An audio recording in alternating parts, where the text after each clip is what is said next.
Chapter 38. Riva, wake up! Wake up, girl! The doctor's excited voice brings me out of my daze. You are going to a hospital.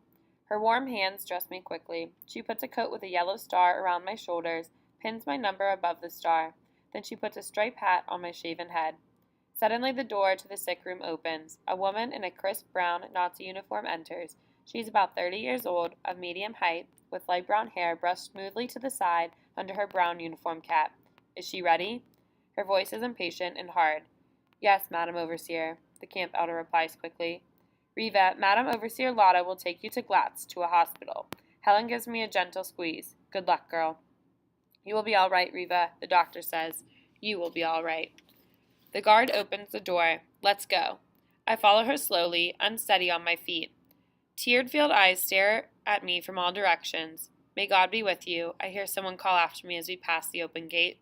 It feels so strange to walk on the pebbled road without the other prisoners. The guard walks a few feet behind me. Silently we move forward toward the train station. My feet drag. The snow-covered mountain tops glistening in the early morning sun, the crisp, fresh air, the peaceful stillness, all feel very strange, unreal. What am I doing here? I am so tired. I sit down in the middle of the road. What is the matter? What do you think you are doing? The guard's angry voice startles me. She is standing over me, staring at me. For a moment I had forgotten about her. I cannot go on. I look straight at her. We gaze at each other silently, prisoner, and guard. Suddenly she reaches out to help me up. What is your name? Her voice has lost its anger. Where are you from? My name is Riva, Madam Overseer. My voice quivers. I was born in Lodz, Poland. Oh yes, I've heard of Lodz. It's a big city. We call it Litzmannstadt. Is that right? Yes, Madam Overseer. Where's your family? Is anyone from your family here at the camp? No, Madam Overseer, I am all alone here. My mother was taken away from the ghetto in 1942. My brothers and sisters, I do not know where they are at now, if they are alive or... That is bad, I'm sorry. She is human, I think. She did not hit me. She spoke to me.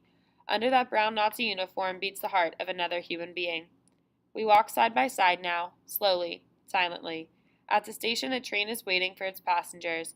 I stare at the men and women in their bright, warm coats entering the train. How clean, how peaceful it is at the station. The guard motions for me to follow as she enters the train. Men, women, children, families are all sitting together in the comfortable train, chatting, smiling, busy with their daily life. I stand in the corner, a pitiful creature wrapped in an old coat, marked with the Star of David, a number, a blue and white striped hat. The people in the clean, cheerful train ignore me. There are empty seats all around me, but I stand. The guard sits down, giving me a stern look that means keep standing in the corner. I lean against the wall, not daring to move. What would happen, I wonder, if I had the nerve to ignore the guard's signal and sat down on the empty bench before me? I'm too tired to think, too weak to take the chance.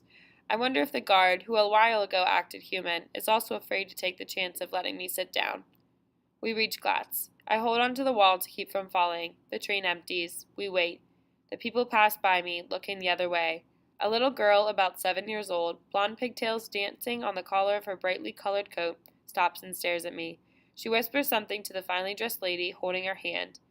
I hear the woman say nervously, Jew, Jew, as she pulls the child closer to her side and quickly leaves the train.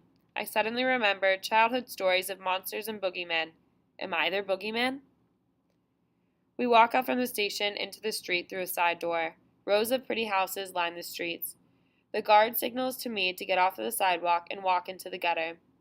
Jews are not permitted on the sidewalk. I lower my head as I walk in the gutter. I feel the resentful glances of passers-by. What is this bag of bones and rags doing in our clean, peaceful town? We reach a hospital. The guard waits while I make my way slowly up to the steps to the entrance. She enters, and I follow behind her. The hospital waiting area is filled with people sitting patiently in the sun-filled room, reading and talking. They look at me, puzzled. The guard walks over to the reception desk. She speaks softly to the woman behind the desk, who is dressed in a nurse's uniform. My prisoner needs medical help. She has blood poisoning. This is an emergency. Please wait. The nurse replies politely as she leaves the desk.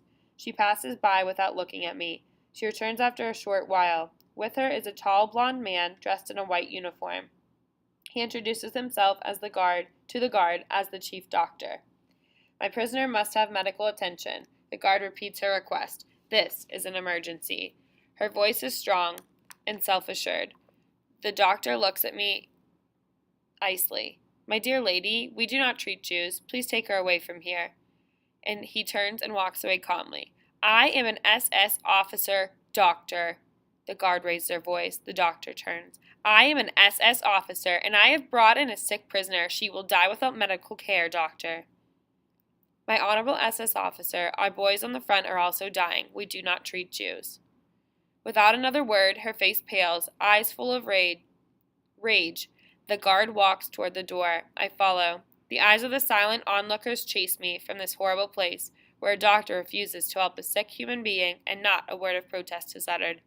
I walk in the gutter again. The guard on the sidewalk. We reach another hospital. Stay here by the door, she says softly while she enters the hospital.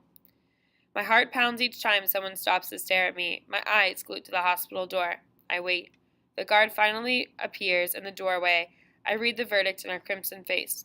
No help for Jews. She curses under her breath. Idiots. We march on. My body is on fire, my mouth dry. I drag my wooden shoes in the gutter of this clean, quiet town. We stop several times at clinics, only to be turned away. It is late in the day. I wish the guard would give up and take me back to the camp. I have to use the bathroom. I must hold back. I feel tears gliding over my face. I just want to sleep, sleep, sleep.